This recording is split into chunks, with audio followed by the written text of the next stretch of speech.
Could this be the year a dynasty is reborn, or will a long-suffering fan base finally taste victory again?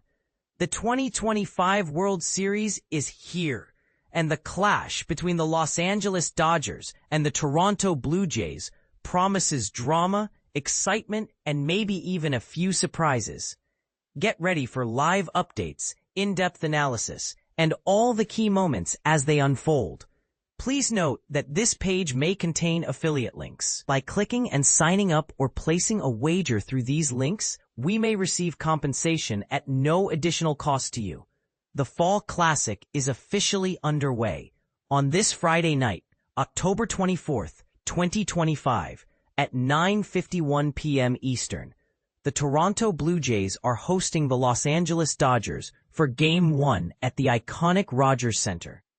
This game carries extra weight, marking the first World Series contest in Toronto since that unforgettable Game 6 of the 1993 Fall Classic. The one etched in baseball history by Joe Carter's legendary walk-off home run. Can the Jays recapture that magic? The Dodgers enter the series as clear favorites, sitting at -215 on DraftKings. They're hungry to achieve something truly special, becoming the first repeat World Series champions since the New York Yankees dominated the scene from 1998 to 2000. That's a high bar to clear.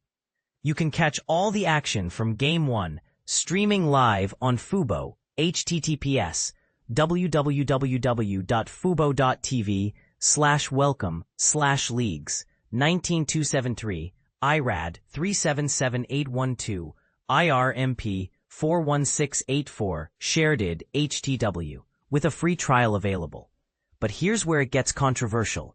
While the Dodgers may be the bookies' pick, baseball is a game of unpredictable moments, and anything can happen. The Blue Jays, fueled by the energy of their home crowd, are determined to snag their first World Series title since their back-to-back triumphs in 1992 and 1993. Those two championships represent the entirety of their franchise's World Series haul. One thing is certain, regardless of who emerges victorious, this series will break a significant drought for one of these teams. A new chapter in baseball history is about to be written. On the mound for the Blue Jays in Game 1 is rookie right-hander Trey Yesavage. Facing him is the Dodgers ace, two-time Cy Young Award winner Blake Snell, who has been absolutely dominant this postseason.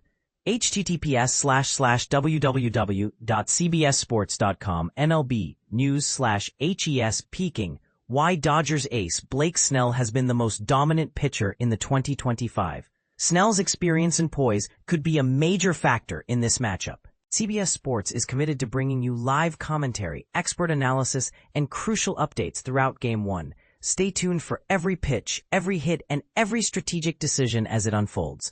Updating live, see new posts. Another call to the bullpen. Seranthony Dominguez enters the game for the Dodgers. Jays go to the bullpen.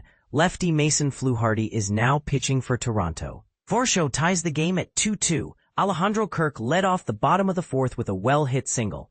Dalton Varsho then launched a home run, leveling the score at 2-2.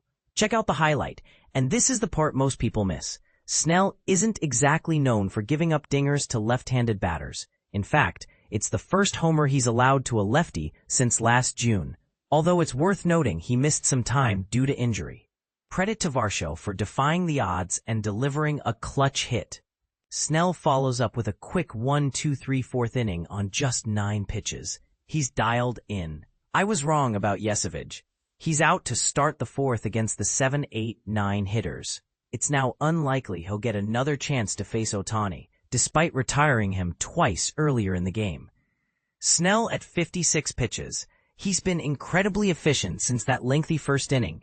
At this pace, he should easily make it through 5 innings, and potentially even 6. This is a significant subplot, especially considering the Dodgers' bullpen is missing Alex Vesia.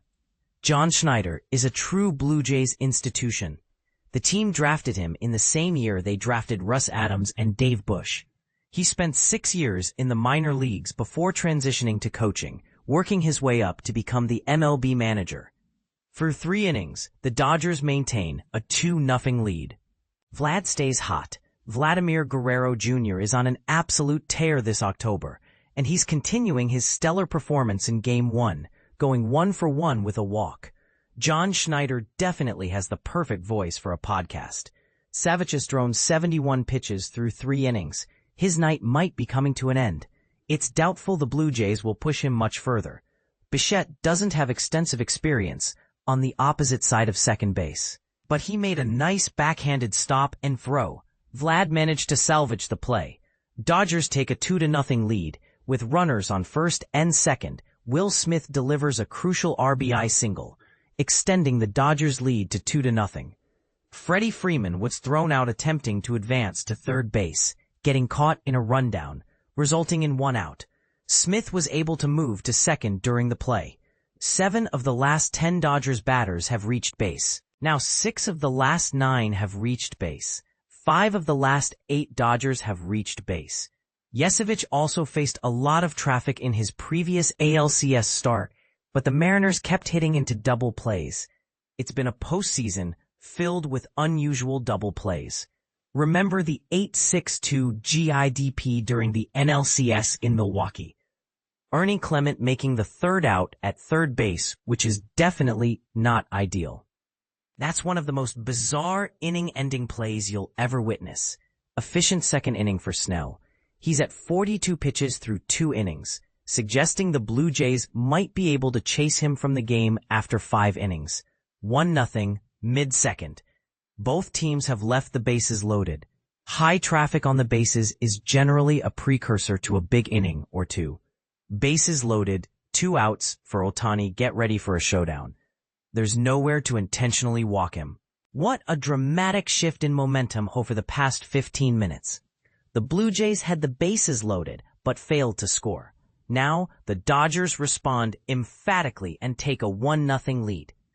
Hernandez gives the Dodgers an early 1-0 lead. While the Blue Jays had a more extended first inning, it's the Dodgers who have drawn first blood in Game 1. Enrique Hernandez just delivered a 1-out single that drove in a run, putting the Dodgers ahead 1-0. Yesevich walked the leadoff batter, Will Smith, and the bottom of the order has capitalized on the opportunity. Tony Edman, a switch hitter, is batting right-handed against Trey Yesevich. Yesevich's splitter is particularly devastating against left-handed hitters. Muncy singles to the opposite field, and the Dodgers have runners on first and second with 1 out in the second. Something I think about when I think about Yesevich is how he suffered a partially collapsed lung in college during the conference tournament and was back pitching for ECU before the postseason ended. Talk about resilience. Snell's fastball, he's consistently missing high with it. This is his first start in 11 days, and missing up is often an indication that a pitcher is feeling a bit too strong. 29-pitch first inning for Blake Snell. The Dodgers have thrived this postseason by getting deep starts from their rotation, minimizing their reliance on their somewhat shaky bullpen. However, the Jays possess an offense that's disciplined in not chasing pitches and adept at making contact. A combination that can force starters to work hard, as Snell experienced in the opening frame. This is potentially their key to pulling off an upset in this World Series. What do you think? Are the Dodgers' deep pitching and powerful offense enough to secure a repeat championship? Or will the Blue Jays' resilient spirit and home field advantage propel them to their first title in decades? Share your predictions and thoughts in the comments below.